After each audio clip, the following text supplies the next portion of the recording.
Hey guys, good evening. I'm Al Washington, and welcome to my Mystical Loves podcast. I'm very excited to announce I have a special guest, author Rob McCarthy of the book that he just released a couple of weeks ago called Fuck the Script.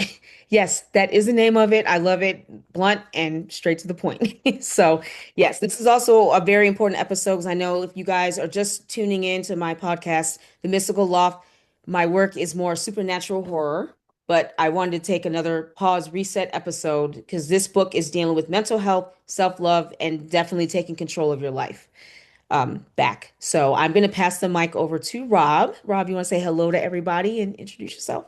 Hi, how you doing? My name's Rob McCarthy. I'm married, father of two, lifetime New Yorker, and I really just sat down and started putting my own thoughts into my iPhone on notes, and that's kind of how Fuck the Script came about. I realized the impact of external forces, whether it's the people you're with, where you live, what you see on TV, what you see on social media, and how that really it almost molds our lives in a way that we don't want to be. Right. And we just fall into that script as I refer to it as in the book. And yeah, it really became a passion of mine. I started writing it last January, released it in September, and I'm super happy it's out. I can't kind of can't believe it. Really nice. Okay. Wow. But how long did it take you to write the book, though? Like, what? I mean, you said you got the kind of inspiration, but how long do you mind me asking? How long did it take you to write the book? My notes probably span about a year and a half. Damn. And then I did it in silence. I did it at 4:30 in the morning for an hour every morning. Oh my God. And it's 80 pages long and whole. And it took me about 8 months and then took me about a month to do the editing. Oh, nice. Okay. And just speaking of which, let's go ahead and see. We can definitely dive in. So I did read the first few chapters, absolutely. I'm almost done with it. But let's start with chapter one and we kind of jump in. You said the illusion excuse me, the illusion of success. But what woke you up to this trap personally? That you were, like I said, creating the illusion of success, especially with social media and everything. Well, success is a very broad term. Right. And what may be successful for you may not be successful for me, may not be successful for somebody else.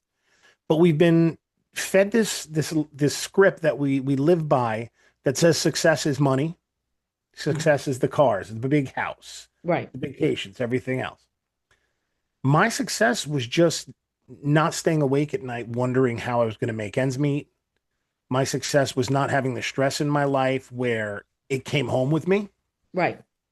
And yours may be something completely different, but we're forced to live by this rule and follow this script that success only is financial or fame Right. or something along those lines. When, to be honest with you, my success would be waking up in the morning playing golf and not having to go to work. That would be perfect. Oh I would God. have no other argument in my Yeah. life. I'm telling you. But we we live by societal norms that we call norms, but it's really what we'll say the powers that be want us to do. They Mm. want us to spend. Yeah. They want us to get into debt. Think about it. In a nutshell, your life is go to grammar school, graduate, go to high school, Right. go to college. What's the first thing that happens with college? You apply for debt. Yeah. Then after you graduate college or while you're in college, you have to get a car. So what do? We apply for debt. You're not making any money while you're in college. So what do? You get the credit cards. That's You right. apply for debt. That's right. Mhm. Then when you get out, what's the first thing you want to do when you get out? You want to buy the house. Yeah. How do you buy the house? You apply for debt. So you're actually tying yourself with ropes of debt your entire life from the second you graduate high school. Yeah. And it's become acceptable. So my success was getting out of that cycle. And Oh, yeah. when I talk about it in chapter one, it's how everybody's success is different to them. I don't need $1 million. I'm very happy with that. Okay. No, Robert, have you had people when you said that there's some people like let's say if you're first meeting them, hey Robert, what do you do? That's the first thing people ask, like having I have a big CEO job or something. That's what you're supposed to be telling people. But like when you mentioned that, okay, we were in high school, yeah, that was the norm back in the day, I guess, especially back what, 1950s, that you would go to high school, you go to college, you get married before 30, and then you would have A, B, and C with all this. So yeah, I agree with you there. Like I said, the illusion of success. I don't know if it's the media, I'm not sure, but I do believe that majority of how we've been programmed just to think that's success. Absolutely. But no. Like, do you notice my introduction? I didn't say anything about where I work or what I do Exactly. Right. because I've started to learn that what I do doesn't define me. And I Right. actually quit a corporate job 8.5 years ago, Hmm. and I had the name on the door. I had the, suits, meetings, conferences, travel, the whole 9 yards. And I was miserable, Right. absolutely miserable. Yeah. And I quit and I took a blue collar job. And I mean, I do better financially than I did because you were paying for all this other stuff, taking people out to dinner. You were going here, you were going there. You had to have the car to go with the suit and everything else. Now I work 7 to 3:30. I'm home by 4. I don't miss my kids' games. I see my wife for dinner and I don't stress about anything. And it's Yeah. just, I broke away from the script, not even in the book scheme, because the book wasn't even a thought process. Right. I just did it for myself to correct what I was unhappy with. And it's really changed me. So that's kind of where the book stems from was that one huge change I made in my life. Yes, I'm telling you, good for you. People act like when they have their titles, that's who they are. But trust me, the Lord giveth, the Lord take it away. Because let's say if you did get fired or laid off, then what are you going to do? How are you going to be? I mean, is that happiness? I mean, if it gets taken away from you, then what? So, I mean, is your identity gone? That's the question you want to ask. So, For a lot of people, that's the case. exactly, yeah, because they want to have that high title, like you said, CEO, I'm nobody, blase, blase, or even in a relationship. It doesn't have to be a job, or even like as writers. Like if we stop writing or if our books don't become a bestseller or something, is that our identity? Is that going to be taken away from us? So just like again, like if somebody was in a relationship, and then they break up or whatever, and that person leaves, and they're like, "Oh God, I have nothing to live for. That was my whole life, my identity." So yeah, a lot And of what you start to realize with people make it your identity. right. You really don't. People ask you the question, what do you do for a living? Hmm. I don't come out and say, hi, I'm Rob. I do water and sewer maintenance. Like that's my last name. You know what I mean? Yeah. People bring that upon you. Yeah. And people are the ones that want to know what you do for a living because the first thing that people want to do is compare. That's right. Yeah. And that's where we suffer as individuals. Jordan Peterson is one of my favorite speakers. And one of the things he said that really struck home is the only person that you ever have to compare yourself to is the person that laid their head on your pillow the night before. That's right. So if you went to bed tonight and you woke up yesterday, or excuse me, you woke up tomorrow and moved that needle just a hair, you're a better person than you were yesterday. Yeah. If you weighed 350 pounds and this morning you weigh 349.8, Hmm. guess what? You moved the needle. Yeah. If you saved $20 yesterday and put it in your savings, you have $20 more in your bank account than you did yesterday, you moved the needle. Yeah. And that's the most important thing. That's what we lose as a society. Yeah, I agree with that. And speaking of comparison, when we're jumping to chapter two, do you believe that you did say comparison is mental poison? So how does social media, in your own words, affect people? And what's the first step to stop comparing? Which I know it can be hard to do because when we're looking on social media, we see this, like, oh my God, and this and that. So in your own words, I mean, how do you think, I mean, it'll Well, it's affect? funny. You made a reference about the 1950s Right. a Mhm. couple seconds ago. Right. The old terminology, keeping up with the Joneses, Yeah. stems from right after World War II. And it was, your neighbor bought a Cadillac or the person down the block got, their siding done or got a new roof or whatever. So you had this comparison with keeping up with the Joneses, but it was only in your neighborhood. Now, with social media, you got a comparison with every asshole that has a cell phone, and Yeah. half of it's a lie. Right. They're not. I can go out and rent a Lamborghini for 2 days, and I could go to an open house of a mansion and film 30 seconds of footage and pretend that I'm a billionaire. That's right. Yeah. And that's what they say out of every 1,000 people on social media who play the role of millionaires, probably about 8 or 10 actually fit the role. But we're Mhm. fed it, so we believe it's true. Yeah. And comparisons, it's a cancer because not only do you compare yourself and feel less as a person financially, Right. but it may make you feel like less of a father, less of a mother, less of a friend, less of a person. Yeah. And it's dangerous. The first thing you got to do is limit your social media time. I mean, you have people that doom scroll for hours upon hours upon hours. Oh, I hear. Oh God, no, I don't even do that, man. I check like notifications, yeah, but I can't. That's like me watching TV. I don't know, not for hours, but I hear you. A lot of people do it. So for hours and hours, like no, I don't have that time. No. I think about it, and it was one of the things I'm starting my own podcast. So I've been putting a couple notes together, Right, right, right. and one of the things I wrote about was think about your Facebook or your think about your Facebook. That's the easiest one because that's where all your friends are, and you got 3,000, 2,000, 5,000 friends. Hmm. How many of those people do you actually care about what their opinion is? You, maybe your family, maybe your very, very close friends, Right. but is it the guy that your girlfriend dated for like a month and you just friended him because you wanted to be good like that? Do you Right, really care if he thinks your outfit looks nice and gives you a like?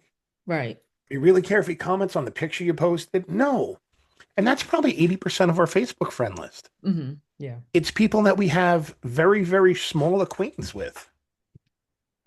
And we start to depend on them to fund our self-worth and to make us feel good, which is it's bullshit. It really is. Yeah. No, because I mean, you talk to some people like, oh my God, I didn't get a lot of likes. Oh, this person like this. Okay, but if, yeah, that's just. I wish we can explain that, but yeah, it's a habit. Like they get a notification, like, oh, well, I don't know how many likes did I get? Oh, damn, they didn't like this, or they have to just post more to get. Yeah, I mean, It's a drug. It's a dopamine hit. It right. literally is. Hmm. You go and check your notifications and oh my God, I got 500 likes on my outfit I wore yesterday or on my new car that I'm now $75,000 in debt for and going to figure out how I'm going to pay $1,000 a month payment. You know what I mean? Yeah. That kind of thing. It becomes a drug. So speaking of use of drug, well, even let's jump into chapter 4, the social media mirage overall. So you think social media as a whole leads to bad mental health? Social media can be a phenomenal tool when it comes to Yeah, marketing, when it comes to absolutely. the podcast, whatever, my book, great advertising Yeah. venue. Hmm. I love it because my family lives in my mother and father live in an apartment downstairs, but when they weren't living here, Hmm. I would post pictures of my kids and videos and share it with family and all that. It's awesome. Right.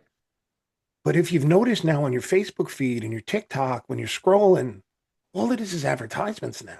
And they're just trying to sell you more shit. Yeah. And it's the same people over and over and over. You and I have a conversation right now about a product. I'm looking at 80 of them on my social media feed within the half an hour. Yeah. And it's mind boggling how it works. Yeah. But it's the algorithm. It's not made for anything positive. It's made for your dependence. Yeah. You become dependent on it. You need the likes. You need all that stuff. And some people just need it to survive. And it becomes very dangerous. Yeah, I hear you with that. And no, and everybody's saying that some experts are saying that social media is the problem. I understand that, but it's also how you use it. You just said it based on how we're marketing and for business purposes, whether we're writers, creators, whatever. Yeah, very good, useful tool, absolutely for that. But again, it's how you use it. When people are saying, oh, social media is dangerous, yeah, it can be. Again, it's how you use it. Just like when you're posting stuff on YouTube, it's how you use it. That's just me. That's just my opinion. I have Um, a 15-year-old and an 18-year-old. mhm. And do you know what the terminology is now when they lay down in their bed and they just scroll on social media? No. They actually say to me, "Yeah, I'm going to go in my room and brain rot for a little bit." And Brain. that's the terminology that kids are using for sitting on social media for hours at a time. They're going to go brain rot. They're going to burn some time. And they're right. Yeah, okay. Wow. That's all right. That's Ooh, where are we living? So when we're now, let's jump into chapter 7. I like how you spit it out that basically life doesn't owe us anything, doesn't owe us shit. Um, so why do you think people cling to lives they secretly hate? Because I know we talked about this a little bit earlier in the podcast. Is it because of safety, fear of job security, fear of the unknown? because they lost their passion in life, because the economy is shit right now? In your opinion, what do you think One of about? the most dangerous words that we deal with on a regular basis is comfort. We use it the wrong way. Yeah, I lay down in bed, I'm comfortable.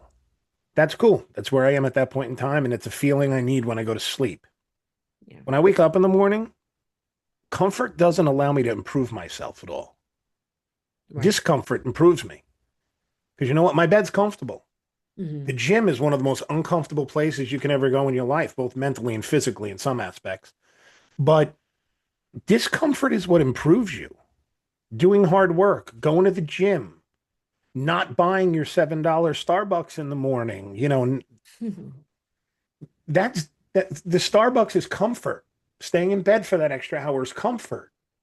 But discomfort is actually what improves you. And I think people stay in that role because routines are one of the most comfortable things that you can have. And not making changes is one of the most comfortable things you can have. And the hardest thing to do, listen, you've been out with friends having a drink. You can have a conversation with anybody else about what they need to fix. You don't like somebody's boyfriend or girlfriend, you're very quick to tell them. Somebody needs a haircut or doesn't look good in whatever they're wearing. You have no problem telling them. Right. But the hardest person for you to tell something's wrong, and that's where the terminology own your shit comes from, is the person that you look in the mirror every day. It's very difficult to self analyze and it's very difficult to tell yourself something's wrong. But until you find out what you need to fix and admit it, you can't fix it. So that's where the comfort falls into play. And that's where I'm saying life doesn't owe you shit. If you don't own it, you're never going to fix it. And without you, nothing's ever going to get fixed. Okay, Rob. So what about, do you think the economy, like I said, has a factor in that? 'Cause I know like, everybody's nervous and scared and anxiety, and I know it can be overwhelming. It's just how everything is going on. Do you think that's also a factor too, that they don't want to just, like you said, not they're afraid to step out of their comfort zone? Well, listen, changing habits in your life is not quitting your job tomorrow and taking off and going to the Bahamas because you need to find yourself. Right. It's changing, like I said, moving the needle on one thing every day. Now, you talk about the economy. Yeah, maybe some people can't afford a $150 gym membership, but everybody's got a sidewalk outside. Everybody can throw on a pair of sneakers and go for a walk for a half an hour because that doesn't cost them a dime. Right. But Yeah. people get comfortable. The Yeah. recliner and the TV and social media is a lot easier physically than going outside and walking for a half an hour. If the economy's that bad, why is it every time you drive down the street, you see a Starbucks with a drive through line around the block? Or instead of packing their lunch, you see somebody buying a $200, a $20 lunch when they had food in their fridge. It's because they're comfortable. And it's because it's not socially acceptable not to, Right. you know? Okay. I walk out of my house every morning with a plastic Wawa cup of coffee that I bring to work with me. And that's my coffee in the morning. And when the guys go to grab a cup of coffee on break, I just have my coffee from that morning. I don't need to spend $5, $6. I break out two hard boiled eggs I brought from home for breakfast or a bar that I brought from home. Okay. Well, they're spending $20 a day on breakfast sometimes. Yeah. And that's the other part that's very difficult is it becomes, I don't want to say peer pressure, but it becomes falling into the group Okay. where they're not pressuring me to buy breakfast. But if I don't, I kind of feel like I'm not part of the gang. You know what I mean? Yeah. Yeah. And that's also comfort because you need that interpersonal relationship. I can still have a conversation with a person that just bought breakfast, but I don't feel like I can because it makes me uncomfortable that I'm taking something out of my lunchbox. You know what I mean? Absolutely. Yeah. And that's across the board. I can have friends over and sit in my living room with a bottle of wine, but I need to go out to the bar and spend $15 a drink because their wine is better than my wine. So economically, yes, nobody's walking away from their job. No one's just taking off and doing what they need to do. Yeah. But they have spots in their comfort zone that they can break out of, which would cause a little less economic stress. You know what I mean? Yeah. Absolutely. So overall, Rob, what would you say to someone like to give them the first step to give them a really, how would I say it? If you tell somebody the first step to give themselves a true mental reset from everything. A mental reset. Yes. First, they got to detox, and they got to detox from everything that Yeah. influences them. Social media. Um, I'll say the best terminology is just audit your circle. Yeah. Look at the people you associate with. Seriously, you've got your friends that are only friends when there's a drink involved. You've got the people that you actually compare yourself with, that you spend a ton of time with. You're just kicking a can down a road at that point in time because you're bullshitting yourself that this person is to your benefit. Yeah. Um,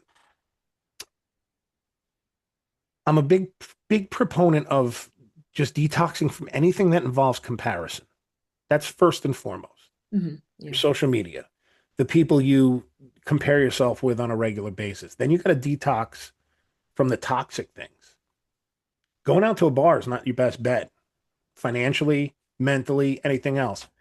Number one, it's the money. Number two, the alcohol's not good for you. And listen, I love a beer just like the next guy, but I'm not even going to say anything else. That's 100%. That's right. But then you kill yourself the next day too. Because then you're hungover, you're laying in bed, you're dragging ass, you're not getting stuff done. So that's another type of detox. Yeah. And then it's a financial detox, the $7 Starbucks, the $20 lunch, and all that stuff. You have to take it step by step and you have to move the needle every time. And then the other thing, there's two financial things that tie into that. Stop financing bullshit. This buy now, pay later companies that are out there where you can finance your food online. You can buy a $25 lunch and pay it off over the next 4 months. They're ridiculous. Yeah. And then the other thing is, do you know that they say 60% of the people in the United States cannot take a $400 emergency expense and be able to pay it? Are you sit? Wow. Yeah. And that's factual. Wow. Over 60% of the people in the United States cannot get hit with a $400 unknown expense and covered on the spot. That's crazy. Yeah. So you have to build a fuck you fund, for lack of a better term. You have to have Yeah. that. You have to have that money. Yeah. Whether it's $20 a week or it's $10 or it's $50 a month, whatever, you've got to have that money that if something goes wrong, you're not automatically diving to the credit card. Oh my God. I know that's right, man. Woo. We have some cushion or something. That's crazy.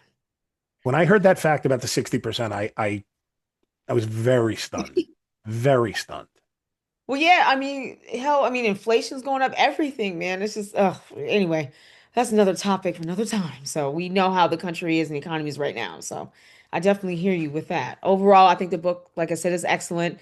Love the title. So again, it's straight to the point and just blatantly out.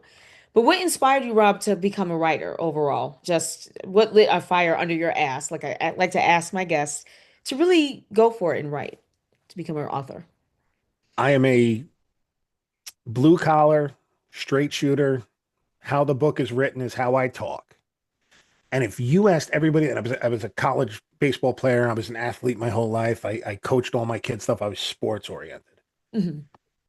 If you ask somebody what they thought the last thing I would ever do is write a book, would probably be number one or to number two or number three, probably in the top three of something they would never ever expect me to do. Why do you say that?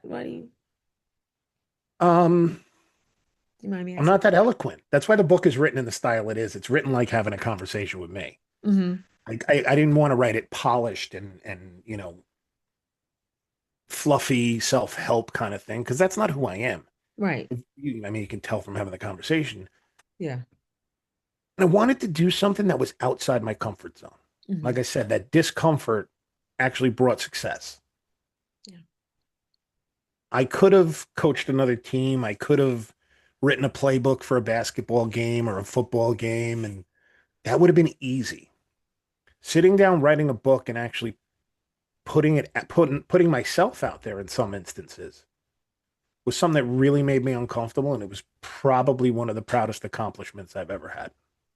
Wow. Okay.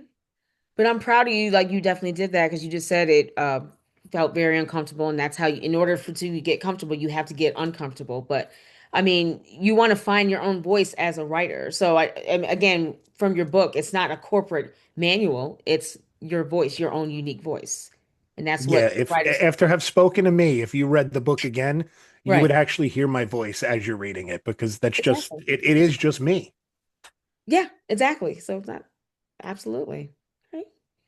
So any tips or any pointers to any inspiring writers from all from beginners to expert? Any advice or pointers you want to give out to those who want to break in writing but again are afraid or scared to do it? Fear's paralyzing, but when you get past it, it's very invigorating. Yeah. Um, it's not as much about the book sales as it is about accomplishing the goal. You just got to put pen to paper. And, you know, some of it's going to suck. It's just the way it is. You're going to write a chapter and you're going to give it to somebody who you trust and say, "Yeah, take a look at this for me." And they're going to tell you it's shit. And you're going to do it 3 or 4 times over and then suddenly they're going to be like, "All right, this is all right." And then you're going to grow from there. Making a mistake and doing things imperfectly a few times before you get it right is growing. Right. And it's uncomfortable. It's that discomfort, but through that discomfort is the only thing that brings positive. So just do it. Yeah. Write what you want to write. Screw everybody else who has an opinion because the people who have an opinion usually aren't doing shit themselves. You're going to hear outside noise Mm. and you just have to ignore it because as long as you're happy with yourself, who gives a shit what other people think? Right. And just get it done. It's work. I mean, it is work, Oh yeah. but it's very, very, very rewarding when it's done. Right. And also, on a side note, when we were talking about social media, and this goes for me as well, please don't compare yourself to other people that go, well, their book's already out. They must have did it overnight. Again, he just said it. And not because he said it is the truth. It does, it's going to take a lot of work. There's no magic elixir, no magic pen. You're going to do one draft and that's it. Oh God, it's a masterpiece. No, it's not. So it's going to take some work. And the easiest way to get it done is write like yourself. Don't try and be somebody you're not. I mean, obviously, nonfiction is different than fiction. If you're writing a fiction book, then you got to be creative and do your thing. But if you're writing a normal, like nonfiction book, it's got to be in your own terms. That's right. That's it. All right, Rob, thank you so much for coming on. I definitely appreciate you taking the time to talk with me. If you guys, again, his latest book is called Fuck the Script. It's out on Amazon, e-back, paperback, and hardcover. Correct, Rob? Yeah, make sure I had No, that. no hard copy, My no bad. Okay. hardcover, No, just paperback and Kindle or ebook. my bad. So definitely please check it out. It is on Amazon now. And I do believe before he leaves, you have a store if you want to let them know exactly where they can purchase merchandise. Well, they can also get the book through there. It's Mhm. stand.store/FTS25. There's some merch on there. There's a couple 20, there's a 21-day challenge, which really are questions for 21 days that forces you to look inside and answer the questions you should be asking yourself. I just decided to ask you them on paper. So if they want to put in a little work, grab the book, try the 21-day challenge. There's some cool merch on there too. Um, yeah, I'm excited about it. Okay. Absolutely. You guys definitely check it out. And Rob, thank you again. And guys, thank you guys for dropping in my mystical loft. Happy holidays, happy Thanksgiving, and I will see you guys next time.